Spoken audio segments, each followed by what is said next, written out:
Hello, welcome to another training on another type of meditation. I am so excited to share all about visualization. So, you may have heard about, just visualize it or, visualize what you want to achieve. And you weren't really given the how to do that. You're just you think, okay, I want a beach house in Miami, and you just picture that beach house in Miami really, really hard and wonder why it doesn't happen, why it doesn't just magically manifest. Well, there is definitely more to that picture, pun intended, of visualizing.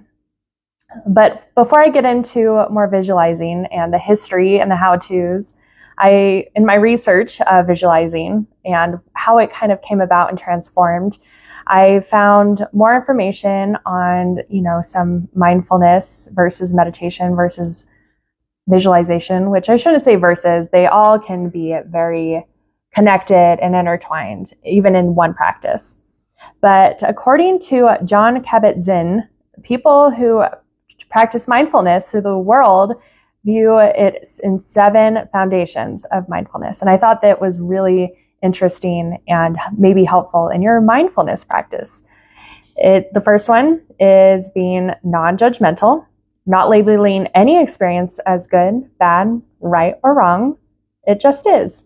That reminds me of when I studied a little bit about Buddhism, and that karma is neither good nor bad. It is just cause and effect. So I like that one. 2 is being patient, having the patience to completely open up to each moment, allowing it to be as it is. And I would like to explain that a little further. Sometimes I still suffer, that's not a great word, but I still struggle with this aspect is, my mind is racing to all the things maybe I should be doing or that I need to get done. And I need to practice patience of just being in that moment and letting things happen as is. The third one is the beginner's mind, dropping what you think you know to see experiences clearly. So our mind is always trying to fill in those gaps, those whys, those what ifs. So I really, in this kind of practice and using the beginner's mind, I know that a lot of people struggle with affirmations. And a lot of people who do affirmations do, I am this, I am beautiful, I am liked, I am wise. And then their mind goes and beats them over the head and says, well, what about that zit that popped up? What about that extra 5 pounds? What about the fact you didn't know this last week? What about the fact that you haven't hung out with anybody in a long time? So your mind is always like combative and trying to fill in the gaps. So when you switch that and do, why am I? Then your mind fills in the why am I beautiful? Why am I wise? Why am I liked? Oh, because people say you light up the room when you walk in. People comment on your eyes. People comment on how helpful some advice was. So I feel like that is related to the beginner's mind. When you're in this new state of affirmations, you can utilize why am I to help fill in the gaps until you're in a place where you're confident and comfortable doing I ams.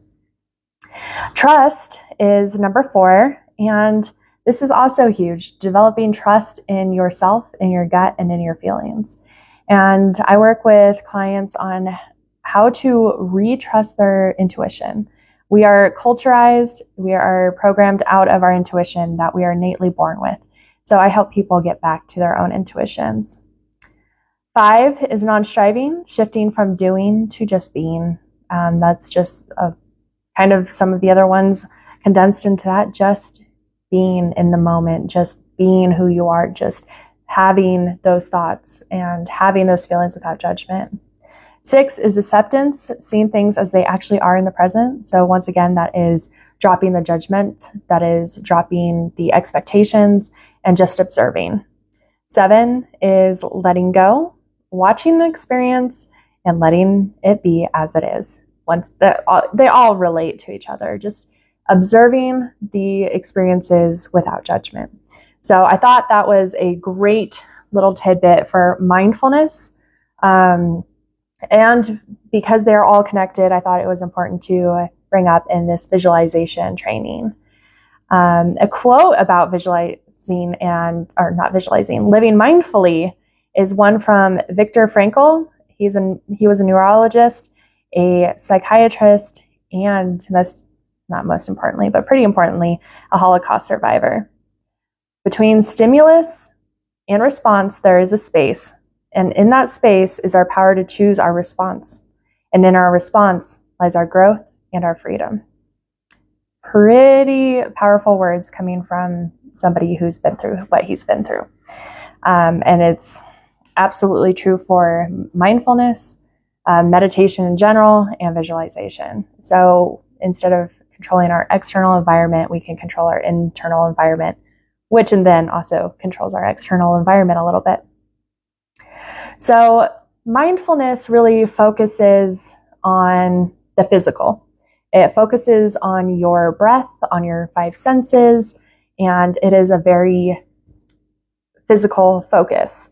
Where meditation, even though mindfulness is a type of meditation in general is usually focused on the breath and usually to achieve a higher sense of consciousness and even transcending consciousness. And how that differs from visualization is instead of being focused in the physical body, it's focused on the mental imagery mind. So visualization is the process of holding the mental image, whether that be the self, God, a symbol, a place, or an event, to obtain a physical or spiritual transformation. So I'll go back to the beach house in Miami. That is a place or possibly even an event. And the process of visualization, which we'll get into, is how you actually achieve getting that beach house in Miami. And I'll get into some history about more about holding the God or self in an image to really experience spiritual transformation. My favorite, of course, is how to utilize visualization for health purposes. But I would love to get into some history, and forgive me while I read some of this. It was a lot of really powerful history, and I didn't want to miss any of it, so I wrote it down. So the origin of visualization is unknown because we have been visualizing things for a long time. So it's recorded in ancient Egypt, ancient Greece, ancient China. So there really isn't a place of origin. However, we can see it pop up in different philosophies, cultures, and religious practices. One of them, the Taoists, believe that the human body is a microorganism and a microorganism of the universe, and each organ possesses an energy represented by divinity. So by visualizing that deity, the meditator accesses the corresponding energy and perceives qi, or vital energy, which in turn promotes health. Hindus practice visualization to achieve unity with the divine. Krishna devotees visualize their Lord as a lover as they dance and chant his name. Devotees of Shiva utilizes the divine consort Shakti, I apologize if I butcher these names, as a spiral of energy within the body.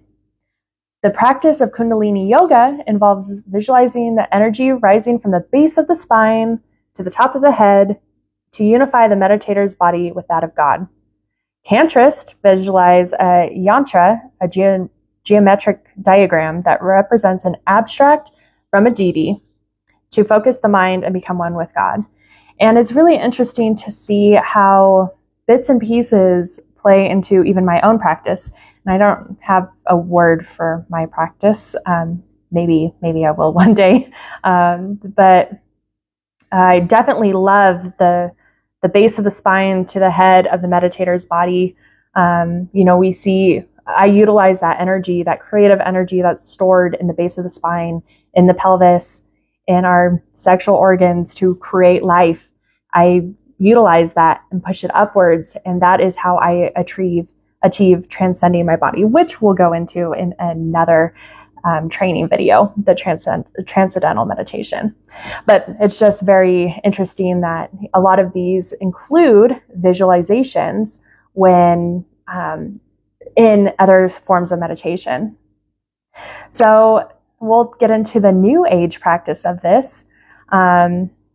It's a way to visualize and connect with God and the divine that resides within us, which can be a stark contrast to some Western religions that think that is heresy.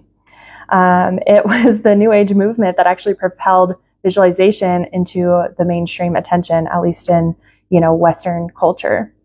It uses different images of the self rather than necessarily God for a different purpose. It can be used for healing and self-fulfillment rather than just the union with God, which is also argued in contrast, since many philosophies and religions believe that we are perfect reflections of the divine mind, and illness is an error, and thought that it could be overcome by visualizing oneself as healthy. So that's another kind of, crazy route that, it's one to connect with divinity, one to connect with self, which in some cases it's one of the same, but also to promote health and also self-fulfillment, that beach house in Miami. So the notion that you can create your own reality has been also boosted by scientific research, suggesting that visualization can improve health and performance. So a lot of these studies are done with athletes. And I want to give that as a basis before I get into the health aspect. But they've done visualization exercises with athletes who will visualize them winning the race. So let's go with a track runner, a track star, a track athlete. And they don't just visualize them crossing the finish line first. They bring everything into this visualization. So they will sit quietly and visualize them putting on their shoes and how that feels, what they're feeling, the excitement, the nerves, the nervousness. They're feeling this whole process of putting on their shoes, walking out to the track, and then hearing the whistle, the horn, the shot, whatever it is that starts the race. And then the feeling of adrenaline that hits when they hear it, and them starting to go, thank you, starting to go. And then they feel that hitting the court, the track. They feel that with their foot, and they feel the wind as they're running and racing, and they experience this whole process of what it takes to get to the finish line. They feel what it takes to push through. And then, of course, they feel that excitement and that gratitude of winning the race. And it's the process of visualizing each little step that actually creates these neurons in the brain to actually be able to succeed and do that. There's another study done with pianists, and they took two groups, and one group, they had practiced the piano every day, physically on the piano. The other group, they had just visualize hitting the keys and hitting the notes and hearing the sounds and visualizing this. And when they tested these two groups at the end of this experiment, they both played the same. They were both able to play the piano at the same extent of, whether it was visualizing or actually physically doing it. Now, as we get into the healing part, there are people who have visualized their broken back healing.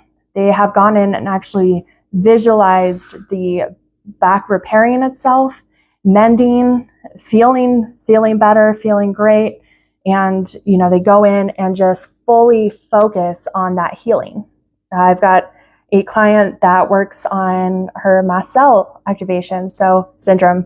When she goes in and she's about to have a flare up or just on a consistent basis, her visualization is her favorite cartoon coming in and revealing that her mast cells aren't actually needed because they're not actually bad guys.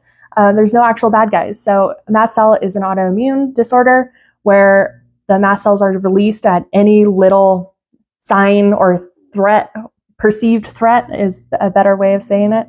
Perceived threat, and they'll just go crazy and she feels awful.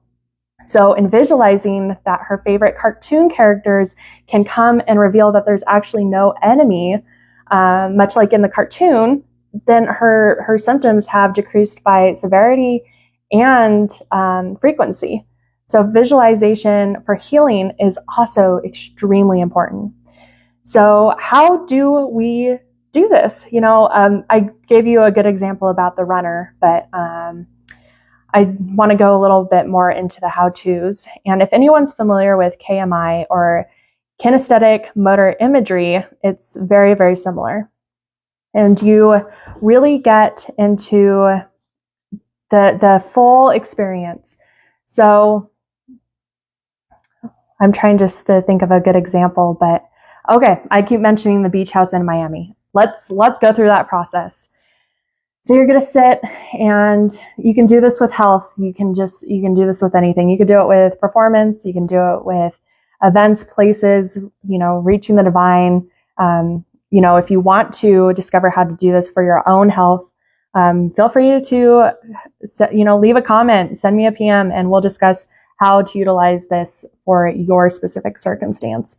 But the beach house in Miami, that's not necessarily, I want a beach house somewhere, but maybe not in Miami. We'll go with it. All right. So we're going to visualize the beach house. We're going to visualize what it looks like. Mine is blue. It's got a blue exterior, white trim. It's got a wraparound porch and a swinging hammock. And then, it's probably a block or two away from the beach, so I don't have to deal with all that sand. The inside is going to be like a powder blue or gray furniture, very boho. And how am I going to get there? Because I see where I'm going to be. But getting there is a whole different story. I need to start a savings. I need to be able to fund this. So I visualize myself waking up early, not necessarily early, but when I wake up for the day, embracing the day, and excited to go to work, excited to make the money, and then excited to put a set amount away in my savings, excited to, start contacting realtors down the road. And I feel the excitement and the nerves, it's also nervousness, like, oh my gosh, how am I going to move? So I visualize me moving and what things I'm going to take with me, what things I'm going to let go in the process. So you visualize both the end result and every single step it takes to get there. If you have any more questions, please, drop them in the comments. Let me know. I'm more than happy to answer them, and start visualizing. See what happens. See if anything changes. If you need help, just reach out to me.